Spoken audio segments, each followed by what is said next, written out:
Good morning, ma'am. Morning.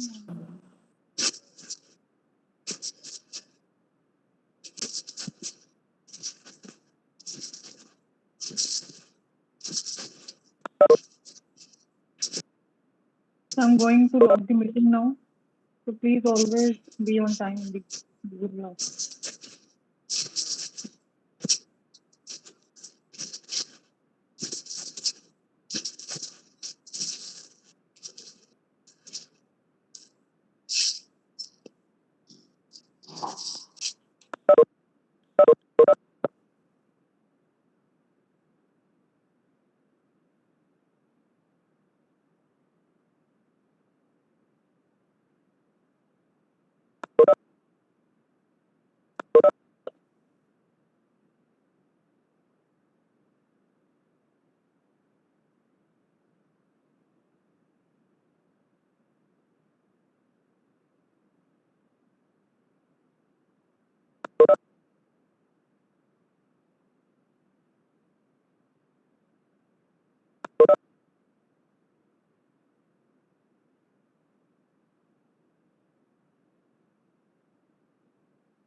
And so in the last class, we were discussing this Venn diagram of the 8085. So I hope it is clear to you all. Any doubts? So till this point, we have already discussed. So let's now move on to the next point. So as I told you earlier, what do you mean by a system bus? The system bus is what? Wires connecting the memory and I/O to the microprocessor. So buses always means the wire, and they are always in the form of, किस form में होती है, parallel form और serial form.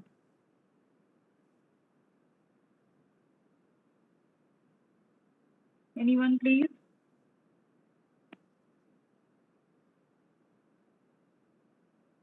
Hope I am audible to all. Yes, ma'am. Okay. So what do you mean by bus? बस क्या होती है? लिखा भी हुआ देखो, 3 types की buses हैं we have.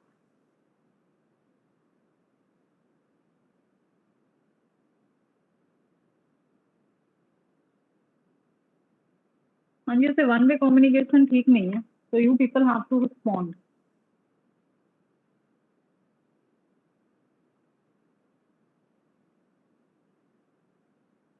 Anyone please? Excuse What me, do you ma'am. mean by system bus? हाँ जी, मैम आपकी वॉइस काफी लो आ रही है. just wait.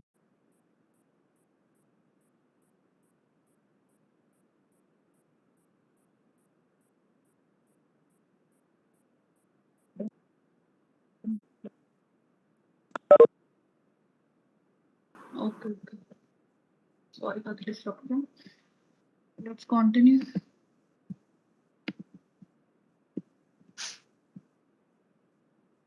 So I was asking you people, what do you mean by a bus? What is a bus? Ma'am जो data का transfer करती है micro processor और मेमोरी के बीच में. Yes. So it is not just the data, it is always any control signal, any address, or any other synchronization signal. So as we can see, we are having 3 types of buses. So bus is simply what? Wires. Wires which are carrying any information.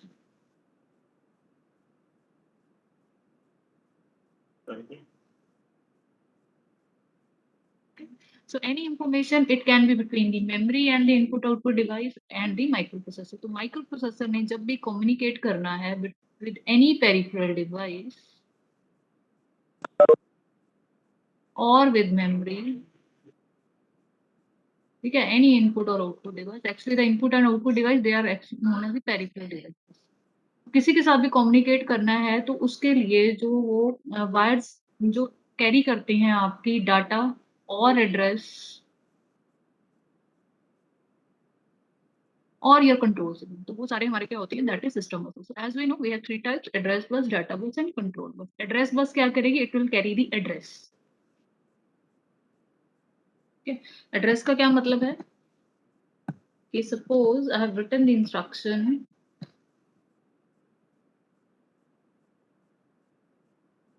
move to a whatever is stored in 2050h 2050h suppose मेरी एक memory location है,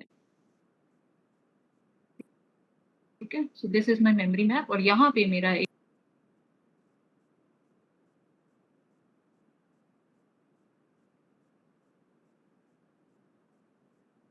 एक address यूनिलेटर में लेके आना। तो सबसे पहले हमें क्या करना है, I will send the address. तो वो किसके थ्रू हम सेंड करेंगे, address plus, and it is always unidirectional, so it is always from the microprocessor to the device. तो एक ही डायरेक्शन में ये चाहिए होगा, हमें बाई डायरेक्शनल की जरूरत नहीं है। So it is use to identify the peripheral और द मेमोरी। तो कोई भी इनपुट आउटपुट डिवाइस है, इनपुट डिवाइस है, तो पहले हम उसका एड्रेस सेंड करेंगे, and because it is always the processor which is sending, it is unidirectional encryption, ठीक है।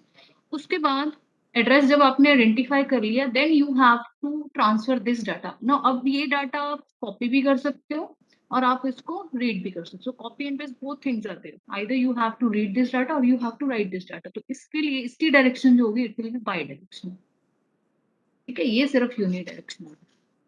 तो because we can either pick the data or we can save the data over there, so it is bidirectional, it is used to transfer the data. तो data बस के through ये 0AH जो है, it will be moved inside the microprocessor that is into the accumulator. And then अब पता कैसे चलेगा कि डाटा पिक करना है यहाँ से या यहाँ पे राइट करना है। 2050 लोकेशन मुझे पता चल रही है using the address bus. No, whether I want to overwrite some data over here और I want to pick this data. तो उसके लिए जो सिग्नल होंगे उनको हम कहते हैं, एक तो सिंक्रोनाइजेशन के लिए सिग्नल और एक टाइमिंग के लिए और एक control signal. Control signal means read करना है या राइट करना है।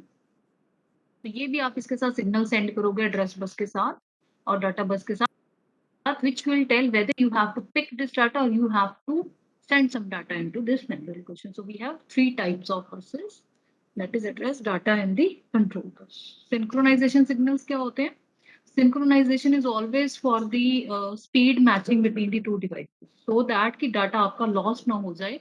बिकॉज सपोज अगर आप किसी पेरिफेरल डिवाइस के साथ जो है वर्क करना चाहते हो, suppose some printer is there और आपकी एलसीडी स्क्रीन है, तो दोनों की स्पीड जो है अगर वो मैच नहीं करेगी तो उस केस में आपका कुछ डाटा लॉस हो सकता है। तो always they first send synchronisation signal for the good data communication.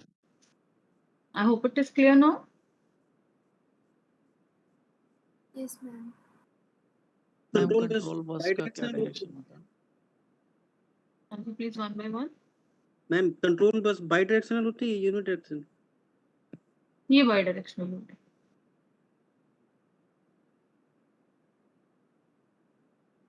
Because जो है कम्युनिकेशन है, it can be initiated by any, can be actually control bus depend करेगा कि आपका ये जो सिग्नल है वो कहाँ से आ रहा है। मतलब एक्चुअली ये बाई डायरेक्शनल भी नहीं होगा, इट विल बी, अगर तो वो आउटपुट सिग्नल है तो वो आपका if it is from the microprocessor to the outside world तो ये आउटपुट होगा। If it is from the peripheral device to the microprocessor it will be the input. तो if we can check these things, यहाँ पे देखो, अब यहाँ पे ये जो आपकी एड्रेस बस है, so this is A8 to A15, जिसको मैं हायर ऑर्डर एड्रेस बस कहती हूँ। इसके जो लोअर वाले में मेरे मल्टीप्लेक्स है, A0 से A7 यहाँ पे आ गए और A8 से 15, तो ये मेरी पूरी की पूरी क्या होगी, एड्रेस बस। तो ये यहाँ पे क्या है, यूनि डायरेक्शनल। ये मेरी है डाटा बस D0 to D7, it is in the both the directional. अब ये बाकी कंट्रोल और स्टेटस सिग्नल्स है, ये डिपेंड करता है। अब ये भी आपके कुछ सिग्नल्स हैं, कुछ देखो ये इनवर्ड्स आ रहे हैं और कुछ आउटवर्ड्स आ रहे हैं। तो जो तो माइक्रो प्रोसेसर से आउटसाइड वर्ड में जाएंगे, जैसे रीड और राइट है, ये तो आपके हो जाएंगे आउटपुट सिग्नल। बट जैसे आपकी एक्नॉलेजमेंट अगर कोई प्रोसेसर ने सेंड करनी है, जैसे इंटरप्ट के लिए देखो, इंटरप्ट रिक्वेस्ट जो है, this is from the device to the microprocessor, तो इसकी डायरेक्शन इनवर्ड है। बट प्रोसेसर ने जो पेरिफेरल को सेंड करनी है acknowledgement, that will be outside. तो ये दोनों डायरेक्शंस में होंगे डिपेंडिंग ऑन कि उस कंट्रोल सिग्नल का फंक्शन क्या, ठीक है। बाकी जैसे IO स्लैश एम बार है, ये सारे आउटवर्ड हैं। तो एक्चुअली हम देखें तो आपके सारे के सारे most are having the directional inwards, these are all the outward direction, which are from the processor to the outside world. जितनी भी आपकी इंटरप्ट है, एक्सटर्नल इनिशिएटेड सिग्नल्स है, all these they are inwards. और जितने आपकी एक्नॉलेजमेंट्स हैं, interrupt acknowledge, hold acknowledge and serial output data, they are having the direction in the outward direction. SID, serial input data, is in this direction, SOD is in this direction. So both the direction are possible depending on what function they have to perform. So I hope it is clear. Any further doubts? Yes. Yes, ma'am. इसमें जितने भी control signal में आपके synchronisation signal हैं, जैसे SID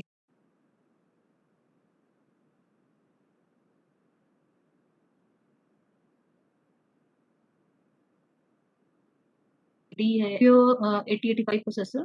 So we will discuss these one by one. Although we have discussed all these pins now, because जब आपने pin diagram समझ में आ गया आपको, then you are almost familiar with all the signals.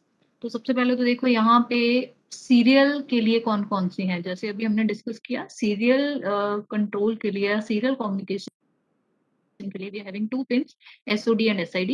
SID is your serial input data, SOD is your serial output data. So this is your serial communication thing. Then interrupts के लिए आपके पास 5 तो हमारे पास interrupt है, एक तो interrupt request और interrupt acknowledge है। जो भी डिवाइस है जिसने इंटरप्ट करना है प्रोसेसर को, वो INTR पे सिग्नल सेंड करेगा और उसको एक्नॉलेज करेगा प्रोसेसर इंटरप्ट एक्नॉलेज सिग्नल से। तो ये तो दोनों हैं इनिशिएट करने के लिए, इंटरप्ट प्रोसेस। देन ये है डिफरेंट टाइप्स ऑफ इंटरप्ट, जिसमें कि आपके पास एक है RST से 5.5, RST 6.5, RST 7.5 एंड ट्रैप। ठीक है, अब ये जो सिग्नल्स हैं ये है इंटरप्ट के लिए और जिनकी कुछ प्रायोरिटी होगी। ये पार्ट हम डिस्कस करेंगे इन डिटेल जब आपका ये चैप्टर आएगा इंटरप्ट का। तो interrupt is actually when some outside device it wants to communicate with the microprocessor, तो उसको पहले ये सिग्नल सेंड करने पड़ते हैं, then you can communicate with the microprocessor. Okay. ये हो गई आपकी डाटा बस। सो इंटरनल डाटा बस आपकी, because it is a 8-bit processor, so it is a 8-bit internal data bus which will be connecting all the registers inside this. Now come to this main, अब हमारे पास register कौन से which we are already talking, that is the register A. हम कहते हैं कि कोई भी अरिथमेटिक या लॉजिकल ऑपरेशन करना है तो वो आपके एक्यूमुलेटर के with respect to, so this is our accumulator, जिसको हम A रजिस्टर भी कहते हैं, और इसका यहाँ पे साइज लिखा हुआ है which is 8, so this means it is a 8-bit register. तो नॉर्मली सारे आपके जितने भी रजिस्टर्स हैं all are 8। Then we have this temp register. Temp register क्या है? This is not available to the programmer, तो प्रोग्रामर को ये नहीं दिखेगा, बट प्रोसेसर इसको इंटरनली किसी डाटा को सेव करना है इन बिटवीन, उसके लिए यूज करेगा। ठीक है, then we have flag flip flop, ये भी डिस्कस करते हैं। Then we have instruction register, जो भी इंस्ट्रक्शन आएगी पहले वो इंस्ट्रक्शन रजिस्टर में आएगी, उसको वो डिकोड करेगा, instruction decoder and machine cycle encoding, and then using all this control signal ये सारा का सारा आपके ALU के पास जाता है, arithmetic and the logical operation unit which will be performing all the function. तो सारे के सारे फंक्शंस आपके यहाँ पे इम्प्लीमेंट होते हैं। Come on this side. So we have some other register. तो एक तो आपका रजिस्टर हो गया A, temporary register which is internal and it is not visible to the outside world. Then we have these register जिनको हम use करेंगे हमारे instruction.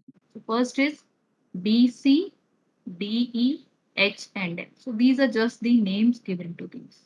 So first is register A. A के बाद alphabetically we can remember this. So we have B, C, D, E. इसके बाद F और G नहीं आएगा, so it is H and L. Now why H and L, that we will also discuss. So इनको हम as a pair भी use कर सकते हैं if you want to use them to B और C को, because they are in the same line, so we can use them as a pair also. So this is B and C register, this is D and E register, this is H and L register. और H और L जो है normally ये as a pair use होता है. All these again they are 8-bit register. तो programmer ये use कर सकता है किसी भी इंफॉर्मेशन को सेव करने के लिए, कुछ इसमें लेके आना है, कुछ सेंड करना है, for all this. Then we have these address register. तो प्रोग्राम काउंटर क्या होता है? प्रोग्राम काउंटर जो है नेक्स्ट किस इंस्ट्रक्शन पे हमें जाना है उसका एड्रेस सेव करके रखता है, और एड्रेस हमारा कितनी बिट्स का है? A0 से A15, टोटल कितनी बिट्स हैं आपके पास? 16 bits.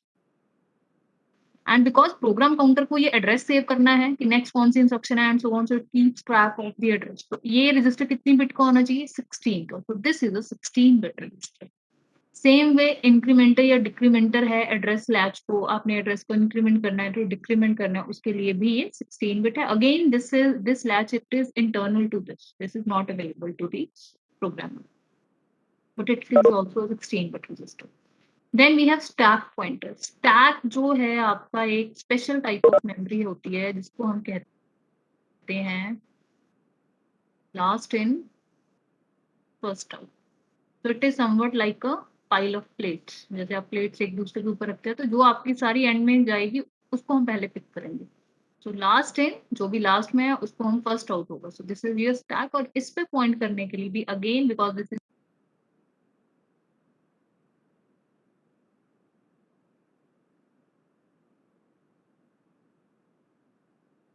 Somewhat program counter.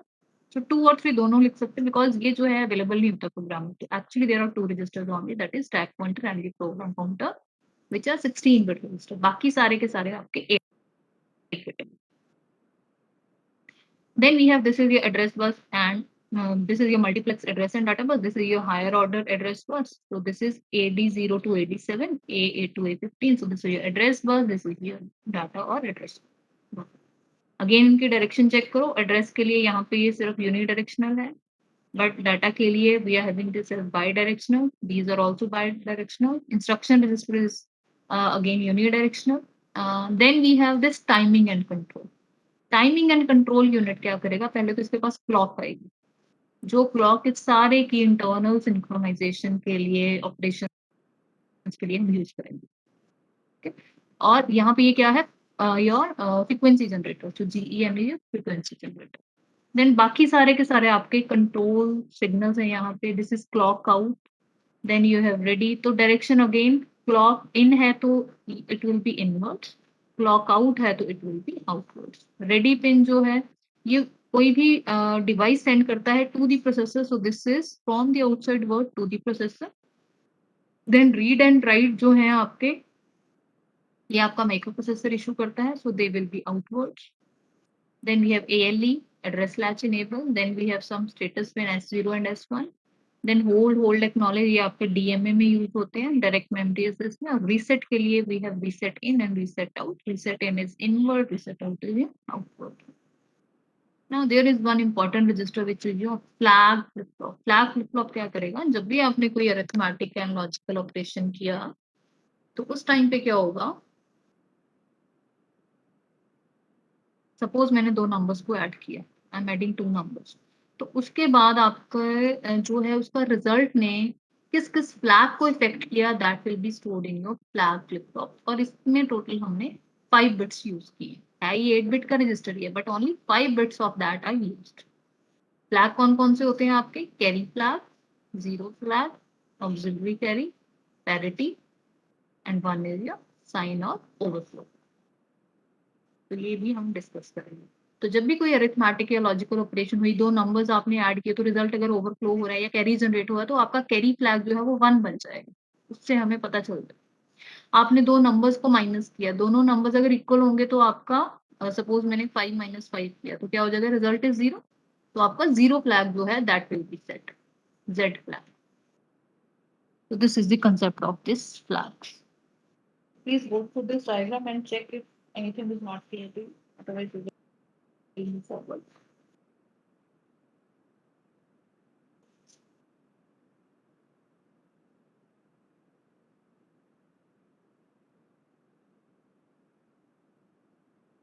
Any doubt? No, DMA ma'am.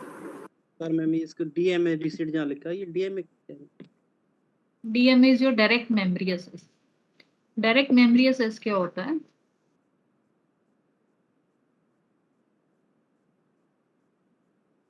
Direct memory access. तो नाम से जैसे हमें पता चल रहा है, डायरेक्ट मेमोरी एक्सेस का क्या मतलब है कि सपोज कोई आपका पेरिफेरल डिवाइस है,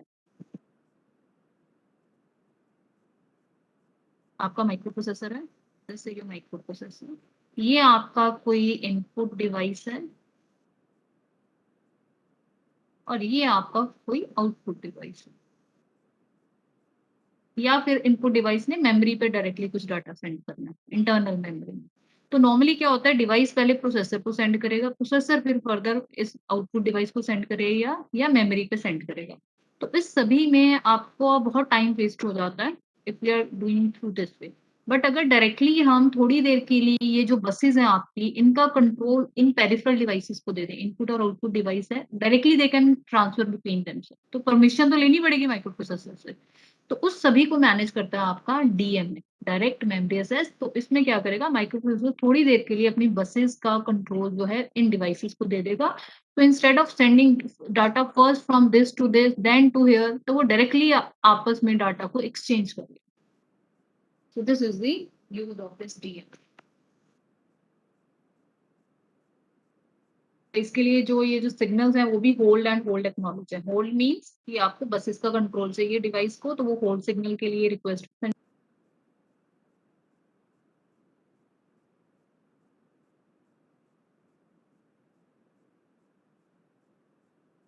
जाएंगी and they can directly transfer the data between them.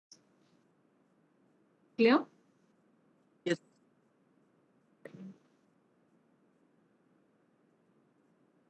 So till now what we have covered in 8085 microprocessor में क्या है, एक आपके पास कंट्रोल यूनिट है which will control the microprocessor operations. एक आपका ALU होगा जो जितने भी डाटा को प्रोसेस करना है, आपने उसमें एडिशन करनी है, सब्ट्रैक्शन करनी है, आपने कोई लॉजिकल ऑपरेशन करना है एंड और, तो वो सब आपका ALU करता है, प्रोसेसिंग होती है सिग्नल। रजिस्टर्स किस लिए हम यूज करते हैं, they provide the storage internal to the CPU, so these are the internal register. Interrupts क्या होता है, when your external device it want to communicate with the microprocessor, कि आपने कोई एक्सटर्नल डिवाइस है उसको कोई रिक्वेस्ट चाहिए, तो वो पहले इंटरप्ट सिग्नल सेंड करेगा प्रोसेसर को, देन फिर माइक्रोप्रोसेसर उसके प्रोग्राम को रन करेगा। सपोज आपने कोई जो है LCD अटैच कर रखी है, या फिर आपने कोई सेंसर अटैच करता है, तो आप अगर सेंसर को चाहिए कि उसके डाटा को पहले प्रोसेसर प्रोसेस करे instead of doing its own work, तो वो पहले इंटरप्ट सिग्नल सेंड करेगा। तो प्रोसेसर क्या करेगा, अपने काम को रोक के वो यहाँ पे आएगा, इसके प्रोग्राम को रन करेगा, इसको आउटपुट दे देगा and it will again go back to its own program. And then we have the internal data bus and the address bus and the control. So ALU में क्या होता है, in addition to the arithmetic and the logical unit, arithmetic and logical unit तो होता ही है, ALU contains the accumulator. तो आपका जो एक्यूमुलेटर रजिस्टर है that is inside the AL, so that is a part of your AL which is a part of every arithmetic and logical operation. तो जितने भी आप अरिथमेटिक या लॉजिकल ऑपरेशन करोगे उसमें आपका डेस्टिनेशन क्या होगा, that will be your accumulator. Also the ALU includes a temporary register. तो एक टेम्परेरी रजिस्टर भी होता है, जैसे मैंने आपको बताया था, which will hold the data temporarily during the execution of the operation, but this is not accessible to the programmer. तो ये हमारे पास अवेलेबल नहीं है, ये ALU अपने लिए यूज करता है इस रजिस्टर को। एक्यूमुलेटर को प्रोग्रामर यूज कर सकता है। Then we have registers. Registers कौन कौन से हैं, जैसे मैं आपको बताया, हमारे पास एक एक्यूमुलेटर है which is a part of ALU, but जब हम रजिस्टर की बात करेंगे we will write it over here. And flags, flags क्या करेगा, which will keep the control of कि रिजल्ट ने किस किस फ्लैग को इफेक्ट किया। देन वी हैव BC register, DE, HL, program counter, stack pointer. बाकी सारे के सारे आपके 8 बिट हैं, ये दोनों जो है वो 16 बिट। एड्रेस बस होगी और डाटा बस होगी, again this is having the width of 16 and data is having the width of 8। So BC, DE, H and L, they all are the 8-bit register. They can be used singly or they can be used as a pair also. इसको हम as a register pair भी use कर सकते हैं, that is as a BC, DE और HL। ऐसे नहीं करना कि B और D को इकट्ठा कर लो, they are always aligned in the horizontal direction. So either a pair of DC or DE or HL. H and L can be used as a data pointer. So it ये जब हम instruction use करेंगे there we will see कि how H and L they are used. Then we have special purpose register, accumulator, जैसे हमने बताया, तो it stores the result of an operation, ये किसी भी ऑपरेशन के रिजल्ट को सेव करेगा। Flag register, so here comes the flag register as I told you. तो ये है तो टोटल 8 बिट का रजिस्टर है, बट इसमें से ये वाली जो आपकी पिन्स हैं ये अनयूज्ड है, तो इसीलिए हम क्या कहते हैं उसको फ्लैग रजिस्टर। इसने टोटल कितनी बिट्स ली? 5 बिट्स, बट एक्चुअली ये रजिस्टर 8 बिट ही है, बिकॉज 5 बिट का कोई रजिस्टर नहीं होता, either it is 8 or 16 or 32 or not. So it will show the status of the microprocessor before and or after an operation, कि आपने कुछ काम किया तो उससे क्या इफेक्ट हुआ, पहले क्या स्टेटस था और बाद में क्या स्टेटस।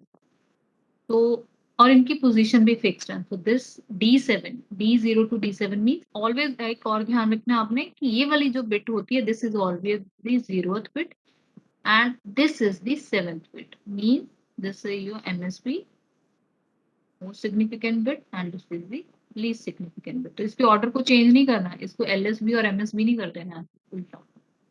दिस इज रॉन्ग और इनकी पोजीशन भी फिक्स्ड है। So this your S stands for the sign flag. Sign flag मतलब कि डाटा जो क्यूमुलेटर में उसका साइन क्या है, अगर तो वो नेगेटिव डाटा है तो वहां पे 1 आ जाएगा, और अगर आपका डाटा पॉजिटिव है तो 0 आ जाएगा। सपोज आपने किया 16 - 17, तो इस केस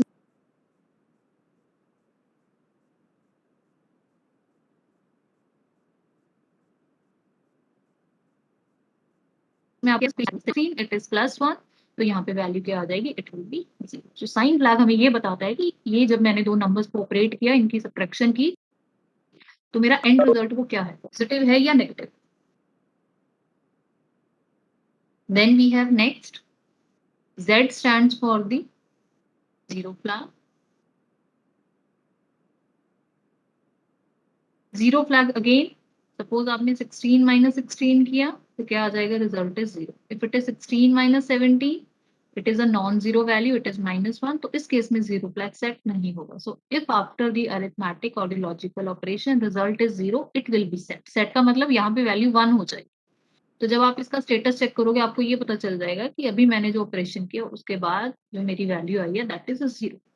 ठीक है, सेम वे साइन के लिए, if it is 1 this means it is a negative number, if it is 0 this means it is a positive number। 1 का मतलब 0 is set और 0 का मतलब it is not set। ये unused है। this is auxiliary carry, this is carry flag and this is parity। और auxiliary carry और carry में क्या फर्क है कि अगर तो आपका जो है carry जनरेट हुआ at the end, मीन्स आपने जो है दो नंबर्स को ऐड किया D0 to D7, take any pattern 0 1 1 1 0 1 1 0, take it as 1। ठीक है, तो इसमें जब आप ऐड करोगे तो यहाँ पे 0 और 0 का 0 ही रहेगा। नहीं, सपोज यहाँ पे रिजल्ट क्या आ जाएगा, 0 1 1 1। तो यहाँ पे कोई कैरी जनरेट नहीं हुआ फ्रॉम D3 to D4। अगर D3 to D4 अगर आपका कैरी जनरेट होता है उसको मैं कहती हूँ auxiliary carry. So this is your auxiliary carry.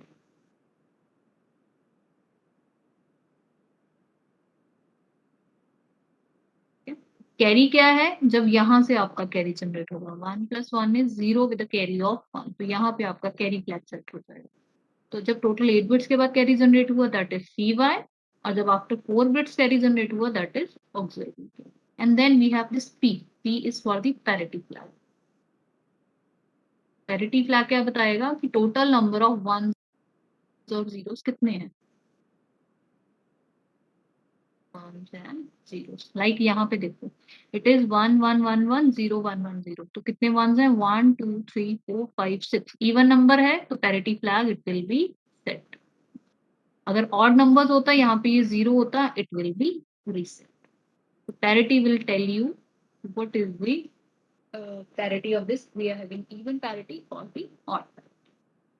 तो यहाँ पे लिखा भी हुआ साइन फ्लैग इज सेट, ये साइन फ्लैग के लिए है, सब बाकी सबके डिस्क्रिप्शन भी है। Zero flag it is set if the result obtain after an operation is 0। ठीक है, सपोज आपने ये किया, इनको ऐड किया, तो उसके बाद आपका यहाँ पे रिजल्ट देखो सारा का सारा 0 है, तो आपका जीरो फ्लैग जो है सेट हो जाएगा। Same way carry flag when there is carry or borrow from the now carry flag borrow के लिए भी यूज होगा, मीन्स एडिशन के लिए भी और सब्ट्रैक्शन के लिए भी। तो यहाँ पे अगर बोरो में भी आपका 1 हो रहा है या कैरी में 1 हो रहा है, in both the cases it will be set. Either it is arithmetic और सॉरी एडिशन और subtraction.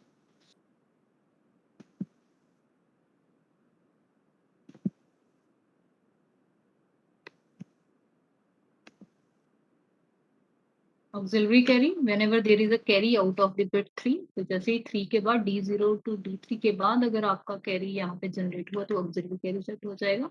Parity flag is set if the parity is even and it is cleared if it is odd। तो even parity है तो ये 1 हो जाएगा, odd parity है तो 0 हो जाएगा।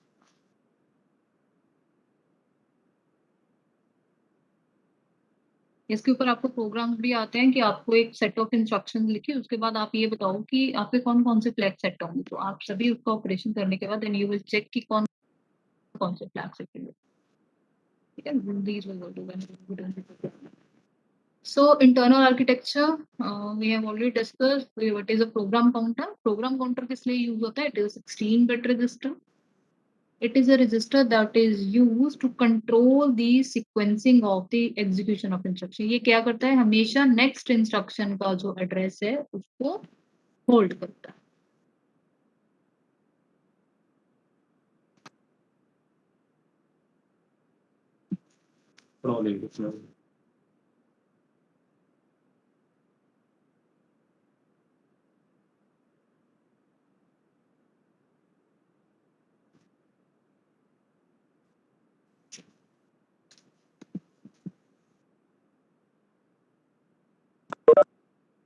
Next is stack pointer. This I have already told. Again it is a 16-bit register जिसको हम मेमोरी के लिए यूज करते हैं and it is always just in the form of last in first.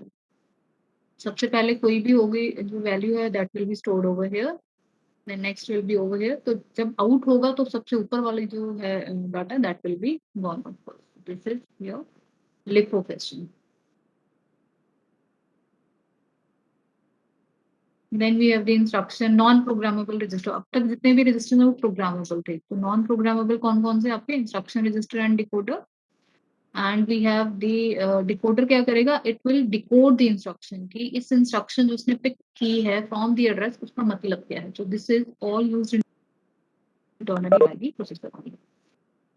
Then internal clock generator ये क्या करता है? It divide by 2। जो भी आप यहाँ पे बाहर क्रिस्टल अटैच करोगे उसको वो डिवाइड बाय 2 कर देता है। तो अगर आपने बाहर 6.25 मेगाहर्ट्ज का क्रिस्टल अटैच किया एक्सटर्नली, इंटरनली उसको वो डिवाइड बाय 2 करके 3.125 जो है वो सारे के सारे जितने भी कंपोनेंट्स हैं उनको प्रोवाइड करेगा। This is your clock generator. Address and data bus we have already discussed। A8 to A15 आपकी हायर जो एड्रेस लाइंस हैं वो यूनिडायरेक्शनल है। लोअर वाली जो है AD0 to AD7 उसका क्या मतलब है? A0 to A7 and D0 to D7। तो it is by directional because data के साथ मल्टीप्लेक्स है। और इनके डी मल्टीप्लेक्सिंग के लिए हम कौन सा यूज करते हैं? We use the ALE signal. So we use the ALE signal to enable this latch. कौन सी लैच है आपकी? ये देखो। तो अगर आपका 8085 है तो यहाँ पे ALE सिग्नल जो है ये आपका मल्टीप्लेक्स एड्रेस और डाटा लाइन है AD0 AD7। तो जब आपने इन दोनों को अलग अलग करना है तो यहाँ पे ये जो लैच है वो क्या करेगा? सिर्फ जो आपकी एड्रेस लाइंस हैं उनको थ्रू दिस पाथ एक्टिवेट कर, otherwise D0 to D7 it will be coming through this. इसीलिए इसका नाम क्या है? Address latch enable. तो जब आप यहाँ पे 1 कर देते हो तो उससे क्या हुआ? ये लैच आपकी इनेबल हो जाएगी और यहाँ पे जो एड्रेस है it will be available on these pins. तो ये एड्रेस तभी अवेलेबल होगा जब आप ALE इक्वल टू 1 करोगे। ठीक है, ALE अगर आप इक्वल टू 0 करोगे तो ये डिसेबल रहेगा। तो उस केस में यहाँ से आपको डाटा लाइंस मिलेंगे। So this means if ALE is equal to 1 तो यहाँ से आपको क्या मिलेगा? That will be A0 to A7। And if your ALE is equal to 0 तो आपका ये डिसेबल हो गया। तो फिर आपकी इन लाइंस पे क्या मिलेगा आपको? Data D0 to D7। So means AL equal to 0 this will enable the data pins and AL equal to 1 it will enable the address। इसीलिए हम यहाँ पे इनको मल्टीप्लेक्स कर लेते हैं just to save the pins. ये वाली हमेशा ही अवेलेबल है दैट इज हायर ऑर्डर वाली A8 to A15 और ये दोनों कंबाइन होके हमारा टोटल 16 बिट का जो एड्रेस है वो हमें मिल जाए।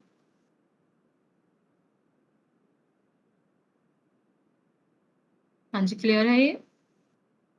How we are doing the demultiplexing?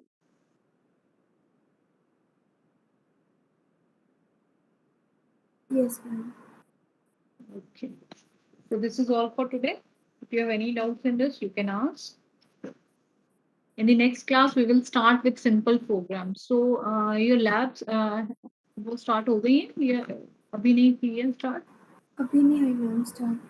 Okay, so we will start with simple program so that जब भी आपकी lab start हो, so you will be able to do those commands. Okay, thank you all.